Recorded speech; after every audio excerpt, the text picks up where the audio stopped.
Welcome to episode 111, The Violence of Advice, Helping Without Overpowering, featuring Steve and Andrew, licensed clinical social worker and licensed alcohol and drug counselor, interviewed by Elizabeth Irias. Make sure to subscribe to be alerted about future episodes. By Clearly Clinical.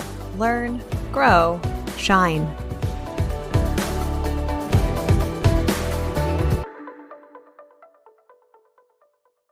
Hello to our listeners. Today we are joined by Stephen Andrew. He is a licensed clinical social worker and a licensed alcohol and drug counselor. And he is going to be joining us today to talk about the violence of advice. He is a member of the International Motivational Interviewing Network of Trainers, which he's been since 2003, meaning that he's very specialized in motivational interviewing. And he's going to be talking with us today about looking through the lens of being an effective helper without overpowering our clients with things like advice. Thank you so much for joining us today, Stephen. I'm delighted to have you. I'm also delighted to be here, so thank you. My pleasure. And Stephen, why don't you take a minute and tell us a bit about your background and how you came to have this specialization in motivational interviewing in your current work? I think the beautiful part of the story is that I was given a high-paying job as a social worker, which doesn't even actually go together. And I had 3 months off every year. It was such a beautiful job. And the only thing I had to do was go into a classroom and teach young people about alcohol and other drugs. What a beautiful job. A 401k, or it really had all the benefits. And there was only one small problem, and that was the young people didn't want what I had to offer. There's so much about what we're doing with people about trying to offer them things that they really are ambivalent about at best. And I was actually paid good money to try to do this to young people. And they were kind, they were thoughtful, and they really didn't want it. And I was given things like evidence-based practices, which is magical words. And I opened up the curriculum and I offered it. And I got to tell you, they didn't want it, evidence-based or not. There's something fundamentally wrong in the practice of provision to people. We provide information, we provide curriculums, we provide skill training, we provide. And what I have learned from that experience of being with those young people was that it was actually my job to elicit and not provide. But that's not what I thought. I thought that I was supposed to give them something. And I kept doing that work and I kept feeling more and more frustrated. And when I went to colleagues, they would say to me, "Oh, consider it seed theory.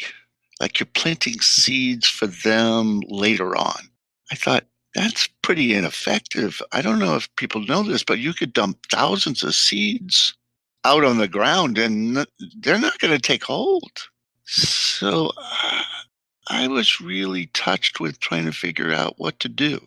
And I got an email from a friend that said, "Hey, there's a free workshop in Albuquerque, New Mexico. All you have to do is get there." And I thought to myself, oh, great, it's free. Because the truth is, I hate workshops because somebody is always telling you something, when in fact, the job is to elicit from people and then provide within the context of their information. So off to Albuquerque I went. I met Bill Miller and I hang out with Terry Moyer, and I got to listen to them and I fell in love. And I went back thinking, I can do this. And I did my first recording and it was a bomb because I was spending time trying to tell people how to change their lives. So that's how I came to it. I've worked really hard for the last, that was in 2000, for the last 20 years on motivational interviewing. And I brought it into group work. I've trained all over the world. I've had a great time with it. But if I could be honest with you, I'm not even sure that it's motivational interviewing. That's probably not good to say. I think it's compassion and empathy. And when I did any kind of model out there, a clinical model at all, I noticed that it was expert driven. Like, you're trying to help people change their thinking pattern, or you're trying to help somebody get the kind of skills they need, or you're trying to elicit from them the trauma of their history. There's always something you're doing to people. Well, but what happens if that's really wrong? Without their permission, what if that's really wrong? What if that's actually violent? What if it says you're not worthy? What if you're not smart enough? You don't get it. And what happens if this idea that people have a soft, compassionate voice that lives within, that knows exactly what they need to do, and that they might need some skills around it or material around it, but that the people are doing the best that they can with the resources they have. And that's really what it took me down this road with motivational interviewing. I am so touched by the idea that empathy is the antidote to shame. It sounds like your conceptualization of this kind of started in one place, your own observation that talking at people wasn't working, and then wanting to figure out where change happened and how to facilitate it while being really mindful of the importance of the connection between two people.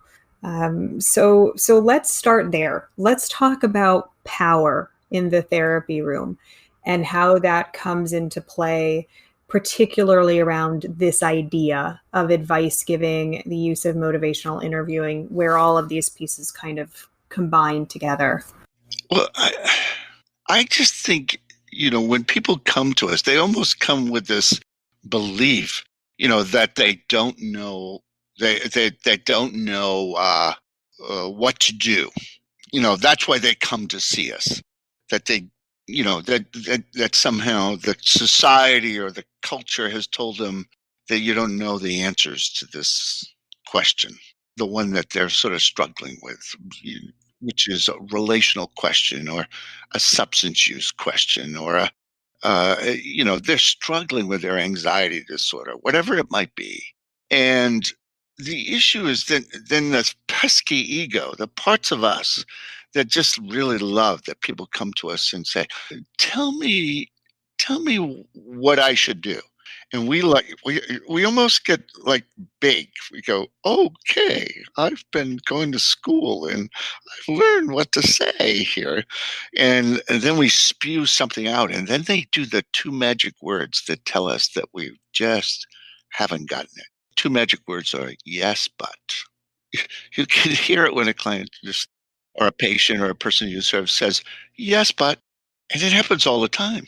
And we don't understand that what we're really trying to do is to see the individual like a garden to be tended, that we're trying to till the ground. And then we're trying to, plant the seeds according to what will work for them.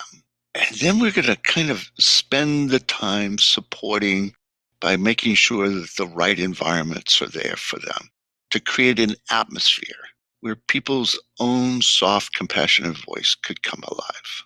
And then what's going to pop up is their values. I have a phrase that people quote me for all the time, but we walk around saying that meet people where they're at. I mean, you've heard it 1,000 times. And I tell people, please stop meeting people where they're at. Please meet them with a dream. Meet them with a value in their lives. Meet them at the place where they have a desire, a wish, a hope. Because if you meet them where they're at, you're going to meet them in the midst of the suffering. And that's where you're going to be. And it's beyond that. There's something right beautiful about the human being that's beyond the suffering. And I think Carl Rogers, even in his book of The Way of Being, sort of struggled with this. Like, I wonder if I couldn't get beyond the way of just being with people. Can I listen for people's dreams? That job I like. The job in which I was trying to give people information or trying to give them skills or trying to tell them what's wrong with them. That job I did not like. I was tired. I was compassion fatigued. I was burnt out. I felt responsible, not to cultivate a garden, but to fix a machine. So, in what you're saying, the difference between fixing a machine or cultivating a garden, those paint two very different pictures. One is working alongside, and the other is pretty vividly painting the picture of one person being over. What mistakes do you commonly see in practice that create discord between the clinician and the client? Well, first thing I want to just explain to you is that there is no discord between the client and the patient. This is a big mistake we make. The discord is between ourselves and ourselves. We want to, there's a pesky ego that lives within you that wants to be helpful to people. And then there's another part of you that just wants to connect on a deep level. And they both exist. And the discord is within ourselves because people come to us in very different ways. Some people come to us mad and angry that they got sent by their partners, or, they get told to come and by some system. And then there's the other people who come and go, couldn't you tell me what I should do? Isn't that what you're here for? And we fall. We fall into the trap. We go, oh yes, okay, I can tell you. And it's almost amazing because at that moment you're sort of saying, I know you don't know. That is a form of violence. That's a form of oppression. And yes, people have victimized, and yes, they believe that they don't know. But that's not necessarily true. And wouldn't real therapy, wouldn't real clinical work be, I believe in you. I believe in your soft, compassionate voice. I believe that the core of your being is never been damaged, no matter how traumatized you've been. That the core of your being is not damaged. And that in your core of your true self yearns the desire to love, yearns the desire for power and control over the destiny of one's life, yearns for purpose, and then finally yearns to belong, to be a part of. I mean, there's that core never goes away. That kind of yearning never goes away, no matter what. When you talk about the idea of really, I think, the client's wisdom, allowing and supporting the client and accessing their wisdom, and the idea of clinician as helper, quote unquote, I can see how even the use of that word implies that they are needing help. Like there's Yes, already a power differential that yes, appears. And when you say between the therapist and themselves, if we are in this quote unquote helping profession, when we feel like we are not able to help, that's when all of this stuff seems to get activated. exactly. And that's when we start feeling burnt out. That's when we feel this compassion fatigue. I mean, people are walking around going, boy, am I tired? And I go, the minute you're tired, you've taken responsibility for another human being in which you have no power. You don't have any control. And in fact, you've just done a form of oppression. In assuming that that person doesn't have power themselves or doesn't have wisdom. And is somehow damaged. That the trauma has, I mean, the biggest problem we have is that we're so focused on the problem that we don't understand that there's so much internal wisdom that even came from the problem. There's so much internal wisdom that people have that are far beyond, and they still, believe it or not, want to love well. They want to love well or be loved well or want power and control over the destiny of their lives. It just is remarkable what people have been through, and they still find a way. Tell me about the way motivational interviewing and the research about therapy The research about change views things like advice. It is second nature for us as human beings to say, "Here's what you should do." And of course, the joking phrase is that we start shoulding all over ourselves and all over others, and that's when we get into advice. So, does it work? Tell me about that. Well, the first thing I want to say is I have I call it the 11th commandment. It's thou shalt not should on myself. There's two parts of this should. There are workers saying I should help these people. And then there's the client who says I should seek help from somebody else. Both of them are shame. I mean, should equals shame. And the only antidote that we know to shame is empathy. So what I understand about the research of motivational interviewing is that you're trying to listen for the change talk. You're trying to listen for the change theory. And it's probably bubbling up from the values that are important for this person. And it's almost like I'm sitting with you, I'm cultivating the story, I'm listening to the story through the eyes of empathy and compassion, and up bubbles, almost like the plants in your garden, up bubbles, it peeks through the ground, that beautiful turnip or whatever it is that you're growing. The flowers, it just pops up. And then if it's a good clinician, they grab a hold of what just popped up from the compassionate wisdom that lives within. They're listening for the pop-ups. That's the most exciting part of the work is like when you see it, everybody is like excited and you can feel the energy between the two of you. That, oh, there, look at, it's the pumpkin. It's coming up. And we're all excited like we're seeing the garden for the first time. That's clinical work. That, that, that's the harvesting of what is that soft, compassionate voice that lives within. Now, how do you get there? Is that you first have to quiet the suffering that sits in the frontal cortex. You have to join with people in a powerful way, and often called engagement. I don't know if I like that word because it feels sort of like two pieces of machinery engaging each other. I really love the connection. There's two hearts. There are two people that are powerful in the room. One is powerful. The client, the patient is powerful about their story, about their lives, about the way out.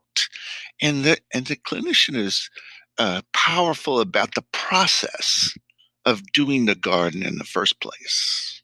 And that we're both power with rather than power over. And here's some of the techniques that I notice that people do when they're doing power over. They ask lots of questions. So if you ask a series of questions, 3, 4, or 5 questions in a row, then you're doing power over. Why is that power over? Because you're trying to draw the information to you. And what if I told you you actually don't matter? What matters here is to see the wisdom come from the individual sitting across from you, sitting beside you. That's the beauty of it. Like if you're asking questions, you want your curiosity is in charge. Your curiosity is attached to your ego. It wants to know. Well, if you're more empathetic, this is where the research of MI says if you're 3 times more empathetic than you are asking questions, then you're already right. You're giving to rather than taking from. And I love empathy as a gift from the heart to another heart that reduces the shame. And a question is a curiosity that pulls from somebody. And if you're playing in a garden, you want to pull lightly the weeds, but you don't want to pull the stuff you just were trying to grow. You don't want to pull too much. You want to be what I call a dash of curiosity. And that's just one way. The other ways are clinicians tend to get about, I don't know, about halfway, maybe 3/4 of the way into a conversation with somebody in a session. And there's something almost like gets activated in their brain that says, time to be the problem solver. It pops up and they kind of, all right, I got the problem now. All right, let's go.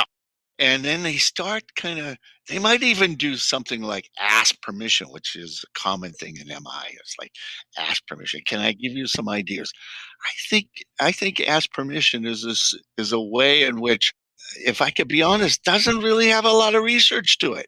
But MI put it in there because they were afraid that counselors wouldn't have anything to do, and that might be not be useful when it was all over. I can't tell you how useful empathy is. I can't even begin to tell you how acceptance, radical acceptance to what people are thinking, radical acceptance to their view of the world, and compassion have. And compassion is an interesting word because it's thrown around to do a lot of different things. But for me, it's about the ability to sit with suffering. It's the ability to sit with suffering. Most of us can't, we get triggered by suffering. Like when people are really hurting, we start going blah, blah, blah. We start telling them what we think they ought to do or we tell them the opposite. They'll go, I'm a horrible human being because of the way I treat my kids. Well, I don't see you that way because you're here today. I mean, that's a violent act because that's not what they're saying. That's not what they feel. That's not who they are in this moment. I often tell in my workshops a mistake I made I'll never forget. The 22-year-old who said, all I want to do is go to Walmart, get a gun, and shoot myself. I remember feeling so scared. And I sort of looked at him and I said, isn't there anything you'd like to live for? What a violent act that was. Because that's not what he said. That's not where he was. But I was scared with the suffering. So I asked a question to see if I can move the topic. That's the kind of violence that I witness all the time. So, Stephen, let me ask you, now you know differently. If you had the opportunity to go back to being in the room with that client when he said that thing, what would you do differently knowing what you know now? You feel incredibly hopeless right now. That's what I would have said to him. It's a extension of the compassion you were talking about. So sitting with the suffering instead of trying to redirect it someplace else, really because that's what we're more comfortable with. Yes, and it's about us at that point. It's that pesky ego. It's a part of us that wants to move it, that we're afraid to enable. We get all of these words that we say, we can't make assumptions. I go to every single workshop. People go and raise their hand and say, I can't make any assumptions. And I go, how could you do empathy without assumptions? How could you possibly not? If you join another human being in the context of their perception, how could you not be making assumptions? How could you be guessing what they think or feel? If I was you, I'd be feeling. If I was you, wouldn't that be empathy? Empathy is not copying what they say. Empathy is feeling and thinking. What are they not saying? That's the beauty. And that's where MI came into complex reflections and, things like that, where they sort of said, and we got good research that says complex reflections is what moves the conversation, not simple reflections, not sort of, and oh God, we're so many, like somebody says something like that, we'll say, so it sounds like you're feeling this. I'd want to hurt you if I was a client. You said that back to me. We do this reflective listening stuff that it just seems painful. All of that is to protect us. That's the beauty of it. It's protecting us. I don't want to get it wrong. So I'm not going to say, you're feeling hopeless, right? So let's say that you said to this client, you're feeling hopeless right now. Let's play this out. Let's step into fantasy land. What's the benefit in doing that? And where are you hoping that that's going to go during this time, like, and knowing that you can't control where the client's necessarily going to go, but what are your goals in that moment, in reflecting back that way, and not saying that it sounds like, but just simply, here's what I see in front of me. Where do you want it to go? I have enjoyed you. I don't need it to go anywhere. Just be careful. Don't need it to go anywhere. I want him to look at me and say, yes, you get it. It's a connection. That's your only goal, is to foster connection and a shared human experience. A therapeutic alliance, a moment in time where you felt heard and believed. And then I might ask the question after that would say, what do you want to do next? Where do you go from here? You know, but I don't only do that to move the conversation towards the dreams. You see in the suffering in your face right now and in your story is I got to move it off of the suffering. And I'm trying to say to you, sit with it a little longer. They need you to. There's something sacred, I think, in that idea that by staying in it, you're showing, I'm not afraid of it. I'm Yeah. willing to stand here. You don't need to hide it. And I could also see the power of, being able as a client to sit with somebody that doesn't react to it, doesn't tell us to hide it or put it away. Like we might have been taught by a teacher or by a parent or a friend that's like, oh, no, no, don't tell anybody about that. But the ability to stay with it. And then, basically, so the client has pulled something out of their pockets and we go, oh my, look at that, instead Mhm. of put it away. And we're also, I then would imagine, modeling for the client the power of sitting with it, which we could have a whole separate conversation and talking about the research and the value of staying with our feelings instead of trying to Mhm. push them away, the utilization of mindfulness. Yeah, exactly. So so then you're with the client and you've avoided the trap of giving advice. um, how are you conceptualizing the goal when so many of us are goal driven, when we have a treatment plan that we have to write to for our insurance companies, and here I am, a specialist in clinical documentation? How do you describe this work? Because you are coming at it from a Rogerian perspective. You are saying, basically healing exists between humans and in the connection, and the research supports exactly what you're saying. But then we live in this world where everything has to be done in order to. So I'm loving that we're in the middle of this and you've asked me the more difficult questions. Thank you. um, the first answer I want to give you is that we can't. I don't know why, but we have a systematic system that believes that people are broken and that they need to be fixed. That we're training people to be mechanics. We're reinforcing the idea that people are broken and they need us to fix them. It's almost a universal piece, and we're asked to write about the documentation of it and come up with treatment plans and so on and so forth. I think there's a place for action, but I think the history of all this is that it was acute medicine. And acute medicine is a broken leg. And you got to have a treatment plan for a broken leg. But we don't have people that are all acute. We have people that are actually chronic. And what I mean by chronic is that it's not acute, it's a cycle that they're in. And we can't use acute models with chronic patients. And we keep messing it up, and we need a double language. We need two languages. We need the language of chronicity and the language of acuity. And what you're talking about right now is the language of acuity, which is a treatment plan, a service plan, a care plan. Those are that makes perfect sense if you take your child to the doctors and they're vomiting. That makes perfect sense. You want an acute plan. What are we going to do?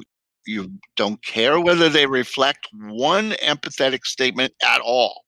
Do you just care that they find the solution, do the right plan, and follow through? We did ourselves a disservice in behavioral health, and that is we attached ourselves to medicine. We put ourselves together, and we decided that we would then make every one of our systems attached to the acute model. The problem is a substance use disorder patient has a chronic problem.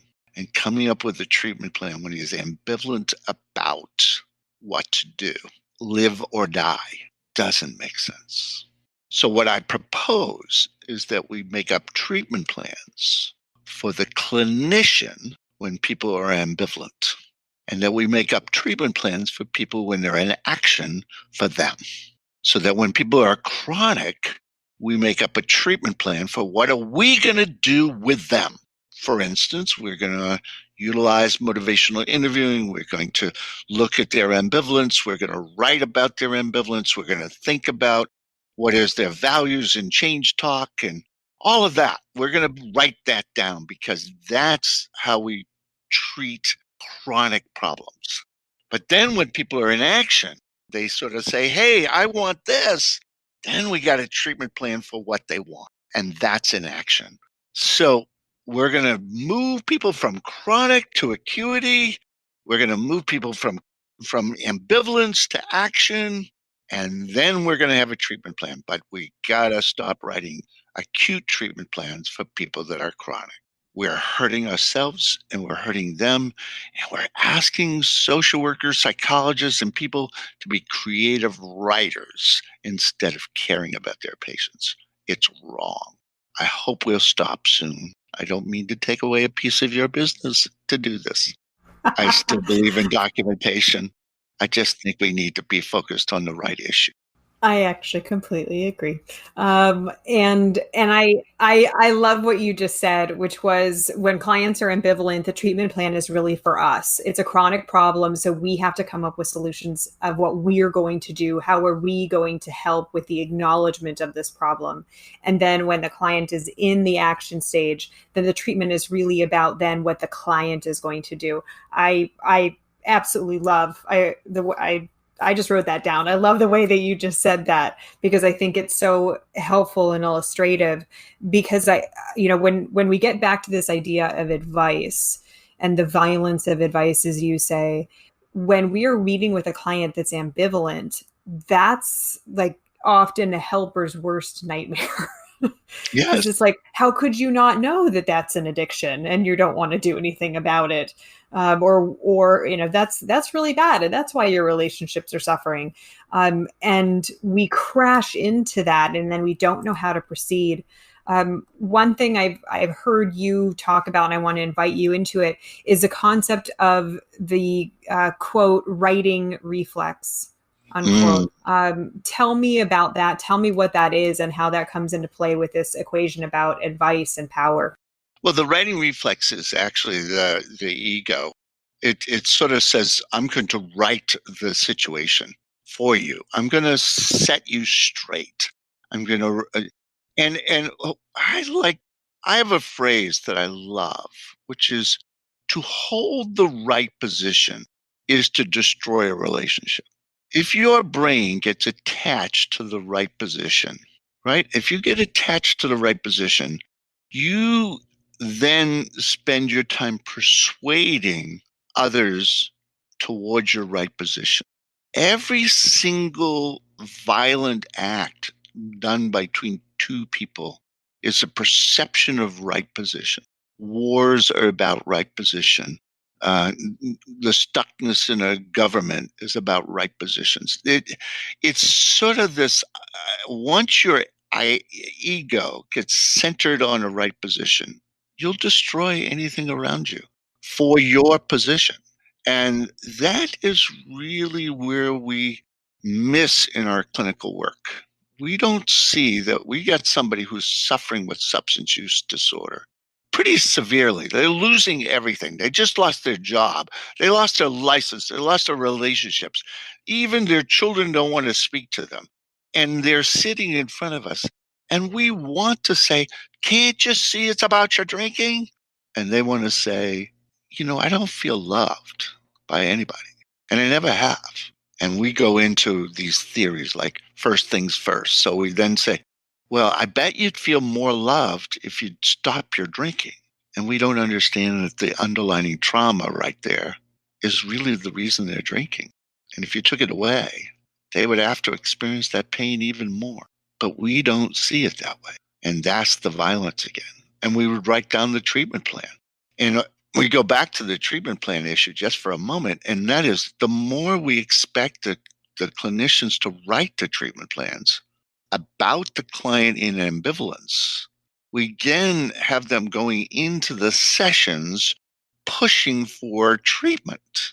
If we don't separate these two out, ambivalence and action, or on a spiritual level, fear and love, if we don't separate these out, then what we're going to do is that people are going to be programmed to think treatment when they shouldn't be thinking treatment. They should be thinking, how do I connect with this suffering? There's nothing more beautiful, even no matter how painful it is, no matter how horrible the traumatic story is, no matter how complex the trauma history is, for somebody to feel like somebody knows them. You get it. You get me. That it sends off chemicals in the body. It creates a belief in yourself, and that feeds this compassionate wisdom that lives within, and that will rise to the surface. Do you remember the little toy, the 8 ball? You remember you would hold on to it, right? And you'd ask a question and then you turn it over and an answer would float up. It was such a we didn't like the answers most of the time. We shook it and tried again. But the human being is sort of like that. If we can soften the suffering through empathy, if we can soften the shame, then we can ask the question and it floats up. And the only reason it won't float up is because of shame blocks it. Because if I'm not worthy, then I can't have what I want. And people go to counselors. They go to counselors so not to get a fix or not to get the right idea. But 5 years later, when we ask people, what did you remember about that therapy? I just remembered her warmth. I remembered her caring about me. I remember her tears when I cried. That's what they remember. They don't even remember the little tools that we gave them, like the little mindful tool that we gave them to get through something. They remember the connection. We have every bit of research that says, and that what I loved about motivational interviewing is that is for me, that's what they listened for. What they did in Albuquerque was just listen to conversations and see where people came up with their own ideas. You know, instead of trying to guess how people do it, which is what most of the research is, somebody thinking, well, this would be helpful to people, and then let's go ahead and prove it. You know,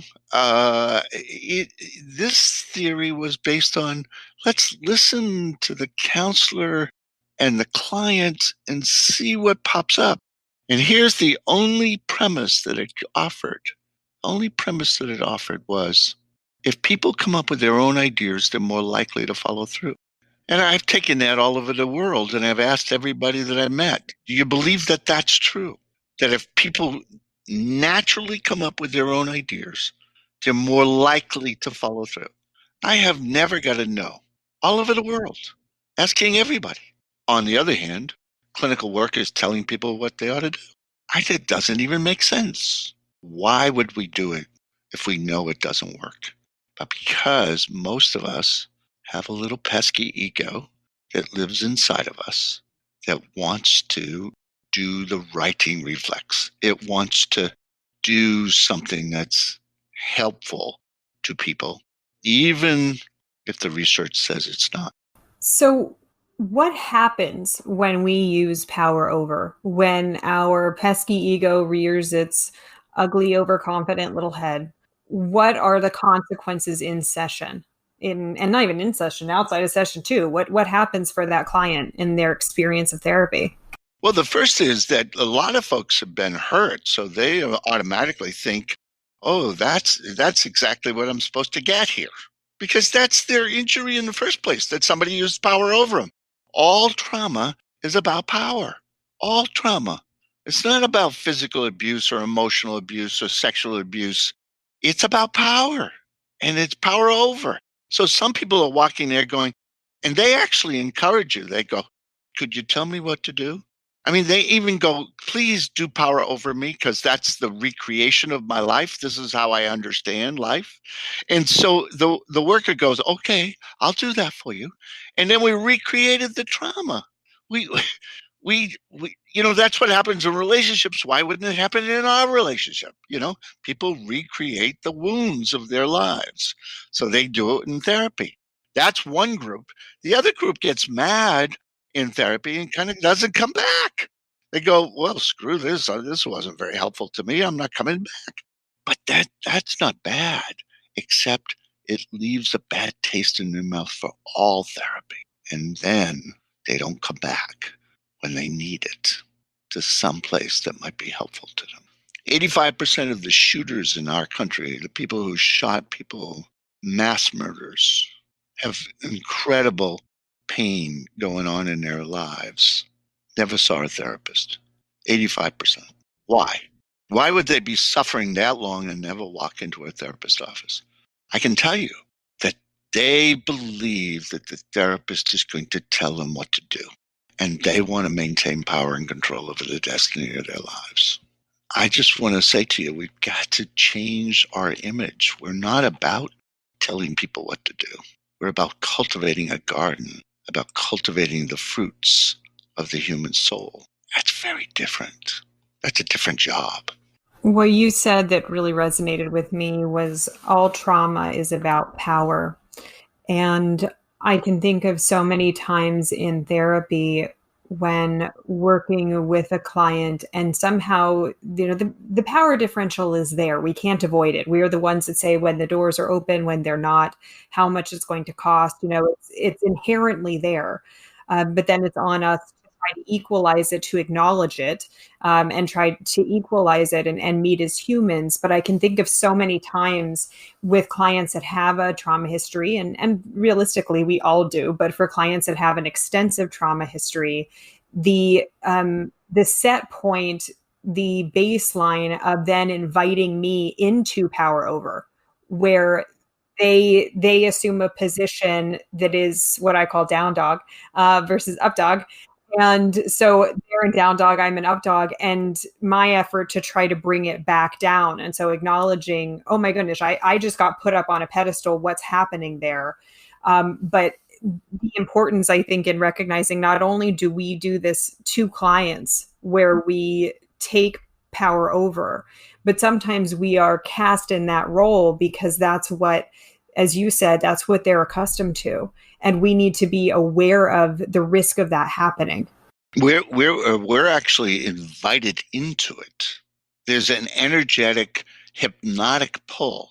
And that if we're mindful of it and we decide that there's two experts in the room, that they're the experts of their lives and the soft, compassionate voice that lives within, and that we're the expert on process, then each of us would be doing recordings all the time to make sure that we can see our work and hear our work, and to make sure that we have a power sharing process going on, that it's about power with, not power over.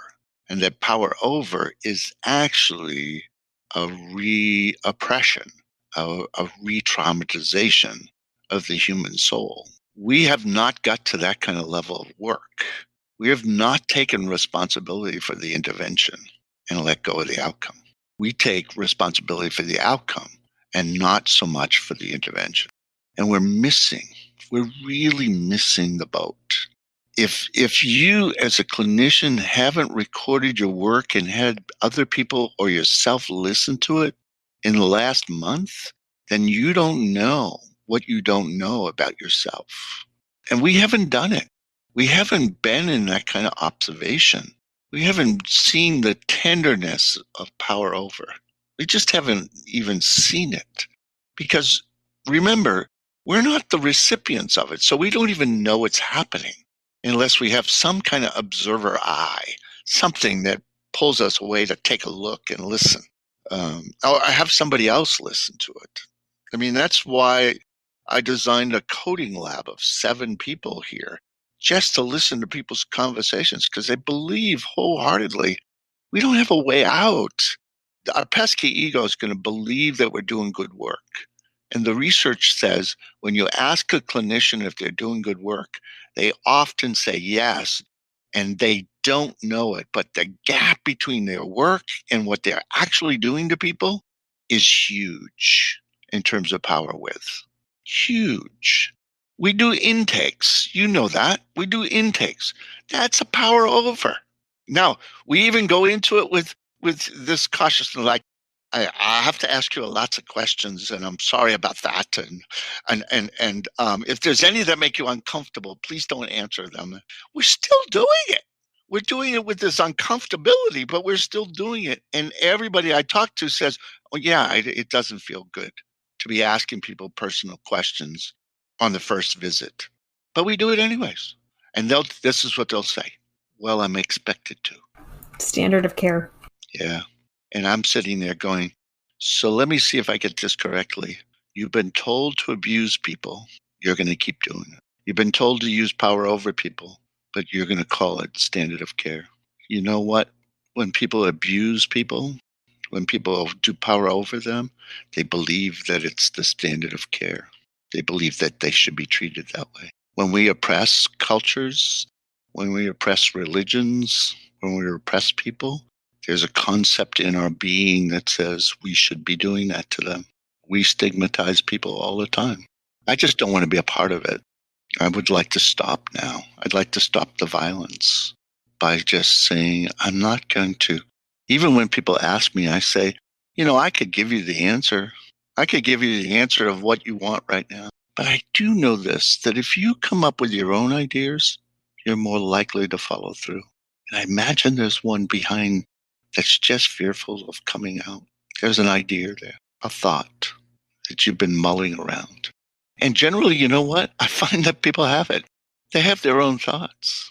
They have their own wisdom, and sometimes it's asking for help, but I first want to challenge them before they give it up. You looked puzzled, my dear friend. No, I'm thinking about everything that you're saying, and of course the clinical documentation part of me. I'm not the only one. I'm not the only one trying to crack this nut. I was talking with Dr. Daryl Chow about it recently in Australia, who's working on doing research on basically how do we change the intake session because of everything that you just said. That there are many of us that are aware of this phenomenon that is an extension of the medical model, and we are considered, our notes are medical records, and so we have this confluence of factors. You and I could talk in a whole separate podcast simply about that fact, but I think right now we have to walk this line on how we can match both of these things, how we can work alongside these two separate, sometimes oppositional ideas of needing to gather this information, and how can we do it in as gentle and compassionately a way as possible while still checking some boxes. That was the puzzled expression. And for all of our listeners, we are recording this through video, so that's how Stephen can see my face. Right. But so, I just want to say back to you that, listen, one of the answers to that question is don't touch any forms for the first 20 minutes. Don't touch anything. Cultivate a garden, turn up the land, and then ask permission to ask questions. But don't do it right away. Consider the person much more important than any question you might ever ask, except for the first one, which is tell me what kind of support you would like from me. That is pretty much exactly the conversation that I've had with others, and the idea of trying to do these two things together, because the assessment session, the treatment planning session inherently contribute to that power over phenomenon. And it's up to us then as clinicians to be mindful of that in the room. And I want to ask you, regardless of intake or any other time, how do we as clinicians recognize when we are using power over? What are the red flags? And we go, whoa. When you hear two words, I said it earlier, there are two words that are coming into the language all the time. And if you're really aware of them, they're called yes, but. When a client says back to you, yes, but you didn't hear them. You really didn't hear what they were saying. They were saying yes to you because you had some idea or some thought or some place you were going or you're trying to persuade something. And then they were going, but, and then they're really going to tell you they're suffering again. They're going to tell you why they can't do it. And what they're saying to you is, you haven't listened to my suffering. So there's a red flag often, which is yes, but. I think another one is that you can tell when people are more energetically open to you and then when they're more closed down to you. So the other day I got to observe a resident psychiatrist, and she asked a 19-year-old person 119 questions in the first interview. And all he did was answer yes or no. The energy did not change. She was trying to do the intake packet, plus trying to engage him. But she only had one strategy in her head, which was to do the assessment through curiosity, through questions. She never knew any other way. So, what do you think that 19-year-old felt like when he left? I don't want to go there. I don't want to be there. Now, I wouldn't mind that, except if he's really suffering and he doesn't go back, he's not going to go back for quite a while. That's the part that bothers me the most. Yes, we're not holding each other accountable. We're not asking for the intervention, the being responsible for the intervention. Even nothing. I don't see it. We're responsible for the treatment plan, not for the intervention. I'm looking for the records to be written about how we did the intervention. I'm like looking for the day in which we submit recordings to get licensed, not treatment plans. I'm going to submit a recording of my work with this client and let you code that, and then I'll get paid. Not that I wrote a really beautiful treatment plan, because I'm a creative writer. Yeah, I am absolutely in agreement, and I appreciate where you're coming from, because basically you're saying we're able to illustrate what should be effective or what the client should do, but we're not actually assessing the true effectiveness of that. And that's one of the problems with psychotherapy. That was a podcast we recently have with Dr. Chow and Dr. Scott Miller, in this conversation of how do we get past this as a field, because we're very connected to, but I did EMDR and it should have worked, and if it didn't, then it was the client's responsibility, not me as a provider, to figure out the right intervention or the right way to join and be with that person in the room. And it's a paradigm shift. What we're talking about, even this whole conversation, is something that I think a lot of us are not trained to think this way. And even thinking about master's programs, I speak at a university level. I know you've done teaching before, that we come at it and we basically say, check these boxes and you will be good at your job. But we're learning more and more that that's simply not true.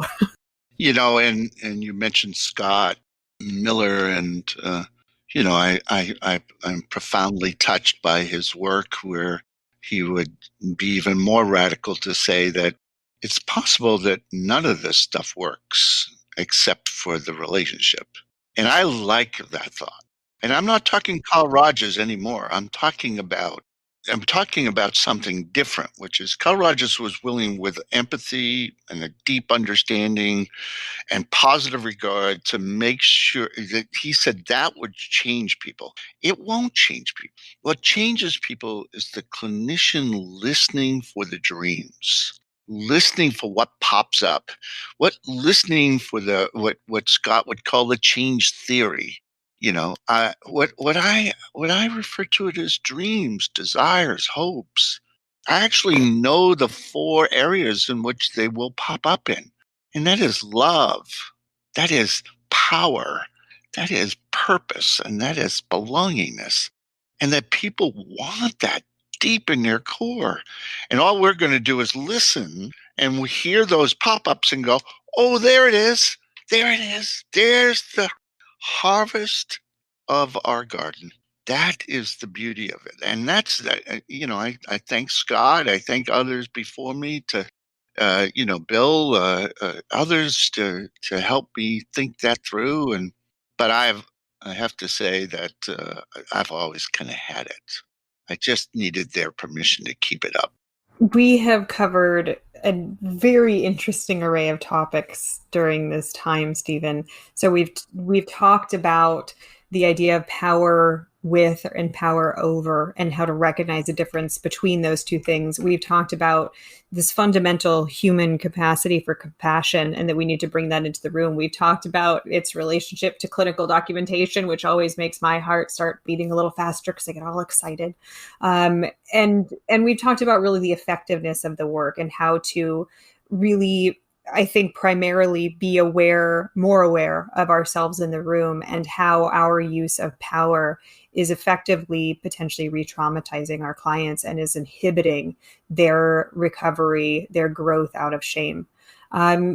You are so eloquent in the way that you describe these things. How can our listeners get in touch with you? How can they learn more about your work, and what are other resources that you recommend to help people start making this shift in their work if they're interested in diving deeper?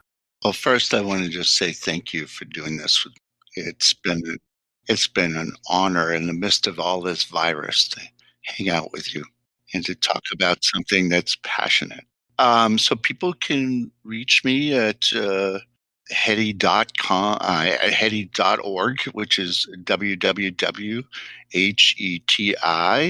Maine, which is MAINE, all one, .org. That's my website. On there, Actually, Stephen, let me stop you for a minute. So tell us what Hetty is. I don't think you've talked about that yet. So tell us what that is, please. well, it is us doing training for motivational interviewing and for power of groups and talking about ethics. This is a very beautiful conversation about ethics, about what is ethical work that we're doing. It is a coding lab of people who listen to coding of conversations by clinicians and give them feedback about how consistent they are with motivational interviewing. It is also simulated clients. We have actors who get on the phone with people and have conversations so that they can practice and get feedback. We also have training the trainer, where we're basically a full service focused on motivational interviewing. Probably one of the largest in the country. We give out a certification for people on motivational interviewing by doing one recording, then another, then another, then another. And if you do 3 competent conversations in a row, we give you a certificate.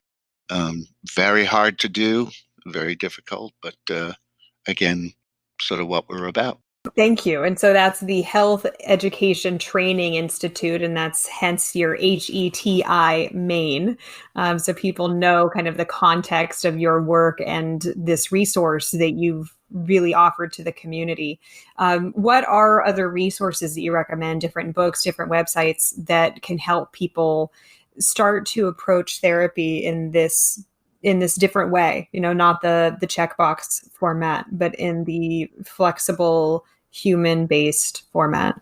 Well, again, I would go back to motivationalinterviewing.org. And there's a website to look up other people who are doing it, other trainings all over the country. There are lots of people invested in doing this. There's a wonderful podcast by a group of people called Talking for Change, done with people who are in motivational interviewing.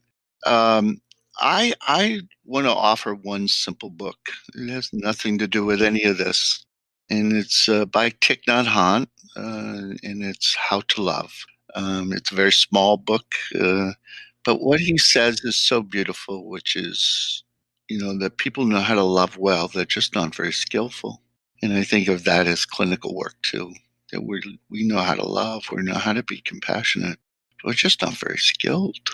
Thank you, Stephen. This has been delightful to spend this time with you.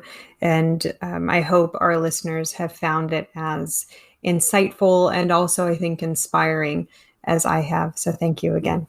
And maybe we'll find another opportunity to do it. I would love that. I would too. Be well. You've just finished listening to another exclusive continuing ed podcast by Clearly Clinical. If you like what you just heard and you need continuing ed credits, please visit us at clearlyclinical.com to check out our one-year membership, where you'll have access to our growing library of continuing ed podcast courses. Clearly Clinical, where our goal is to help you learn, grow, and shine.